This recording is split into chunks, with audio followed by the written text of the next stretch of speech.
வணக்கம் மக்களே! ஞாயித்துக்கிழமை நாள் ரசத்தோட சாப்பிட்டு நிம்மதியா படுத்தூங்கலான்னு பார்த்தா, என்னங்கன்னு ஒரு சத்தம். என்னங்க அப்படின்னு திருப்பி கேட்டா, பாய் வாங்கணுங்க. அர்ஜென்ட்டா போலான்னாங்க. எங்கன்னு கேட்டா, சைனா. ஐய்யய்யோ! இல்ல சைனா பஜார். சரின்னு சொல்லி போட்டு நேரா பாண்டியன் நகர் போய் சைனா பஜாருக்கும் போயிட்டோம். உள்ள போனவுடனே நேரா எங்க போறாங்கன்னு பார்த்தீங்களா, வந்த வேலை பாய் வாங்குறதுக்கு. ஆனா இங்க பாய தவிர மீதி எல்லாத்தையும் பார்க்கறக்கு ஆரம்பிச்சுட்டாங்க. நம்ம ஆளு நேரா போய் பொம்மை செக்ஷன்ல பூந்து ஒவ்வொன்னா பார்க்குறான். ஃபோன எடுத்துட்டு வீடியோ எடுக்கிறோன்னு தெரிஞ்ச உடனே நோட்ட கையில எடுக்கிறான் பாருங்க. நல்லவனே கிடையாது இவன். அதுக்கப்புறமா நான் போய் வீட்டுக்கு ஒரு கண்ணாடி வாங்கலாம் அப்படின்ட்டு பார்த்துட்டு இருந்தேன். பார்த்தா சின்ன சைஸ்ல, பெரிய சைஸ்லன்னு எல்லா விதமான கண்ணாடியும் இருந்துச்சு. ஆனா எல்லாத்துலயும் பார்த்தீங்கன்னா, ஒரே மாரி தான் தெரியுது. அதனால சரி இது இருக்கட்டும். இது இன்னொரு நாளைக்கு கூட வாங்கிக்கலாம். ஃபோட்டோ ஃப்ரேம் கடையில கூட ஒரு டைம் போய் செக் பண்ணிட்டு அதுக்கப்புறமா வாங்கிக்கலாம்னு சொல்லிட்டு மத்தது என்னென்னலாம் இருக்குன்னு பார்க்கறக்கு ஆரம்பிச்சுட்டோம்.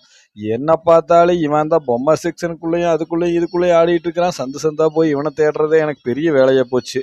அதுக்கப்புறமா அப்படியே உள்ளுக்குள்ள லைனா போய் பார்த்தோம். நெறைய பொருள் வச்சிருந்தாங்க. நல்லா விலை கம்மியாவும் இருக்குது. வீட்டுக்கு தேவையான எல்லா பொருளுமே வச்சிருக்கிறாங்க. நம்ம அங்க போயிட்டு வந்து தேடி எடுக்கிறது தான் நம்மளுக்கு கஷ்டம். எந்த பொருள் எங்க இருக்குது அப்படிங்கிறது. ஆனா வந்து அத்தனை பொருளும் நம்மளுக்கு தேவையான பொருள் எல்லாமே இருக்குது. சே அதே மாரி பார்த்துட்டீங்க அப்படின்னா, விளையாட்டு உபகரணங்கள் நெறைய இருக்குது. அதே மாரி வந்து விளையாட்டு ஜாமானம் தான் ரொம்ப அதிகமா வச்சிருக்கிறாங்க. அதே மாரி பீங்கான் பாத்திரம், ஹாட் பாக்ஸு, கண்ணாடி பாத்திரம் அது இதுன்னு நெறைய ஐட்டம் இருக்குது. சாமி படங்கள்லாம் இருக்குது, பொம்மைகள் இருக்குது, பர்ஸ் இருக்குது. ஏகப்பட்ட பொருள் இருந்தது. சரி இவங்கள இன்னும் கொஞ்ச நேரம் இதுக்குள்ள உள்ள விட்டு வச்சிருந்தோம் அப்படின்னா, நம்ம தேவையில்லாத பொருளெல்லாம் நெறைய எடுத்துருவாங்கன்னு சொல்லி நம்மளுக்கு வேற ஒரு பக்கமா பயம். எதுக்கு வந்தோம்? பாய் வாங்க. பாய வாங்கு போலாம். நன்றி, வணக்கம்.